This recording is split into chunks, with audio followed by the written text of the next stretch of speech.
বিয়ে বাড়িতে এসেছি, আরাম করে চেয়ারে বসে আছি। হঠাৎ কিউট একটা বাচ্চা এসে উচ্চ স্বরে বলল, আব্বু আমাকে টাকা দাও। বাচ্চাটার কথা শুনে আতঙ্কে উঠলাম। চোখ কপালে তুলে বাচ্চা ছেলেটার দিকে তাকিয়ে রইলাম। পেটের নাড়িবুড়ি কেমন কেমন করে যেন নড়ছিল। হতবুদ্ধি আমি এদিক সেদিক তাকিয়ে দেখতে লাগলাম, আর মনে মনে ভাবলাম বাচ্চাটা কার হতে পারে। সত্যি সত্যি আমাকে কি আব্বু বলে ডাকছে সে? বিয়েই করতে পারলাম না, এর আগে বাবা হলাম কেমনে? টাকা দিচ্ছি না দেখে ছেলেটা আমার গায়ে মৃদুভাবে আঘাত করছিল আর করে কান্না করছিল।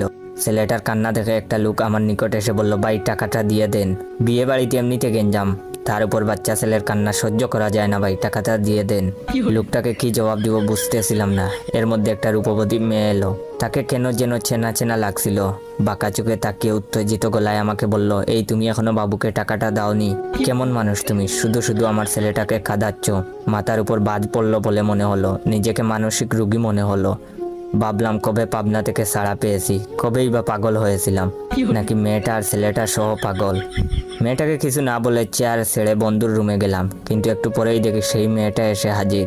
এসেই খেপা বাঘিনীর মতো রূপ নিয়ে চেঁচিয়ে বলতে লাগলো, কিপটামি কবে দূর হবে তোমার? সব জায়গাতে কিপটামা কিন্তু চলবে না। তাড়াতাড়ি টাকা বের করতে বলছি, বের করো। আমার হয়ে বন্ধু বলে উঠলো, আপু কি শুরু করছিস এগুলো?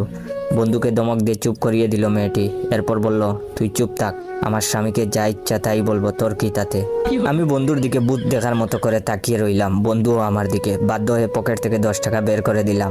টাকা দেখে মেয়েটি যেভাবে চোখ বানিয়ে তাকিয়ে রইল, দেখে মনে হলো এখনই আমাকে কাঁচা গিলে খাবে। মানিব্যাগ থাবড়ি দিয়ে 1000 টাকার কচকচা নোট নিয়ে নিল। এরপর বেঞ্চি কেটে চলে গেল। বিকেলে খেতে দেওয়া হলো বন্ধুর ঘরে। বন্ধুকে নিয়ে খাচ্ছিলাম, তখন সেই মেয়েটি রুমে এসে আমাকে নরম স্বরে বলল, এই তোমার না গরুর গোস্ত খাওয়া মানা, দাও তো গোস্তগুলো দাও, তুমি মাছ দিয়ে খাও। এটা বলেই সে প্লেট থেকে সবগুলো গোস্ত তার প্লেটে নিয়ে নিল, আর আমার প্লেটে মাছের 2 টুকরো দিল। ওয়েট, ভিডিওটা শেষ করার আগে আমার অরিজিনাল টিকটক অ্যাকাউন্ট বাইসা বনফায়ার আর ইউজার নেম ইয়োর জয় অ্যাকাউন্টটাকে ফলো দিয়ে রাখবেন। আর হে, এই ভিডিওতে কয়েকটা কপি লিঙ্ক আর কমেন্ট করবেন। আর লাইক দেওয়া কি হয়েছে? লাইক দাও তাড়াতাড়ি। মেয়েটার আচরণ দেখে আমার বন্ধু হা হয়ে গেল, আর আমি হতবম্ব নির্বাক হয়ে প্লেটের মাছের দিকে তাকিয়ে রইলাম। ভাবলাম বিয়ে খেতে তো আসিনি, ফেক বউয়ের জ্বালাতন সহ্য করতে আসছি। এটা যে কোন গন্ডারের বউ আল্লাহই ভালো জানেন। সেই ব্যক্তি এই পিসকে সহ্য করে কেমনে? সন্ধ্যা পর মেয়েটা আমার হাত ধরে বরপক্ষের মেয়েদের আত্মীয়দের সাথে পরিচয় করিয়ে দিল। বলল, এটা আমার স্বামী, 6 মাস হলো বিয়ে করছি। সে আমেরিকাতে ইঞ্জিনিয়ারিং কাজে ব্যস্ত।